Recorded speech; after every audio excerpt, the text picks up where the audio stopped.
আরিফ বিন হাবিব খুব ফটর ফটর করেছিল। বেটা বলেছে 1264 হিজরির আগে নাকি কেউ 8 টাকা তারাবি এই আন্দোলন নাকি ছিল না।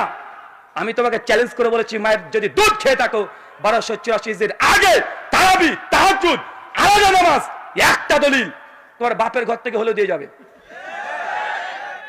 এটা 1264 হিজরির আগে 84 হিজরির আগে কেউ দাবি করেনি, কেউ না। যদি বুকে দাম থাকে তারাবি না তাহাজ্জুদ একই নামাজ না ভিন্ন নামাজ, এই বহাসে আরিফ বিন হাবিব ওয়েলকাম, চলে আসো, রাজি আছি। তুমি আবার বলো না জানো যে জেনারেল, কারণ তুমি একাধিক আলোচনাতে বলেছো যে তুমি যে মসজিদে খুতবা দাও, যে মসজিদে আলোচনা করো, মাঝে মাঝে আহলে হাদিস ছেলেরা ছোকরারা নাকি গিয়ে বলতেন বা বলেন যে আপনারা কেন বুকের উপরে হাত নাভির নিচে হাত বাঁধেন, বুকের উপরে হাত বাঁধা হাদিস নাকি সহি।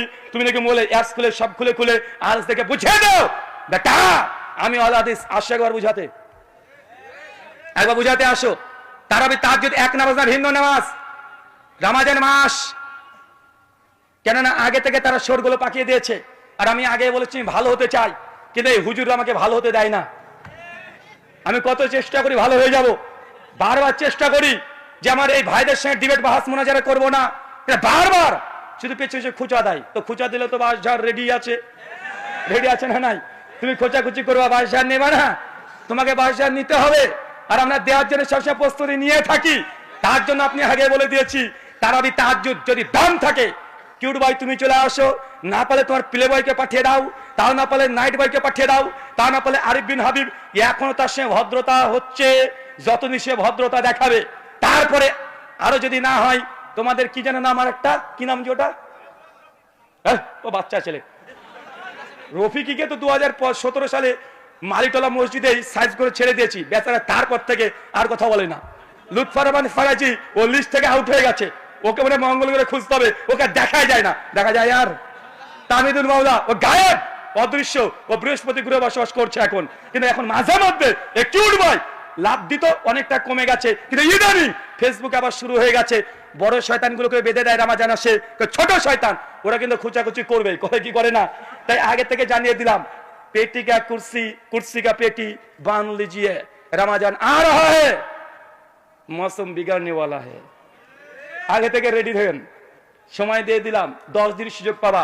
একদম স্কুলের ব্যাগ নিয়ে মাওলানা আব্দুল মালিকের কাছ থেকে তারাবি তাহাজ্জুদ এক নামাজ না ভিন্ন নামাজ, এই 10 দিন ক্লাস করতে শুরু করে দাও। 10 দিন পর দেখাবে ইনশাআল্লাহ। ক্লাস করো, একদম শিশু বাচ্চা ছেলে মতো পড়তে চলে যাও 10 দিন।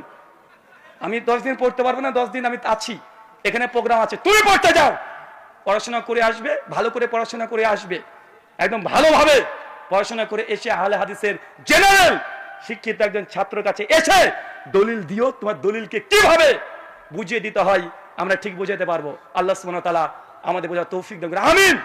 ভাবেন না যে অহংকার বা গৌরব করলাম, কারণ আমি চাই আমাদের আলেম ওলামা শেখ মাশায়েখ এদের কাছ থেকে আমরা কি শিখি। শেখদের ডিবেটের জন্য আমি বলি, বারবার বলি, কোন শেখ মাশায়েখ তারা যেন ডিবেটে না যায়। আরে আমরা আছি, ওরকম ছুঁচো মারতে কামান ব্যবহার করার দরকার নাই, মশা মেরে হাত গন্ধ করার দরকার নেই। ওই সব গন্ধ কীটগুলোকে মারার জন্য আমরাই যথেষ্ট আছি। যে কোনো এই কয়জন আসুক, হ্যাঁ ওই যে আলাউদ্দিন জিহাদি চাচু, চাচি গায়া,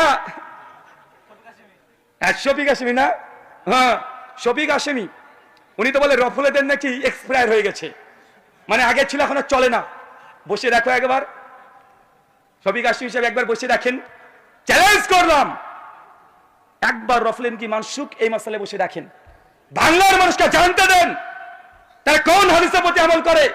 বাংলার মানুষের জানার অধিকার আছে না নাই?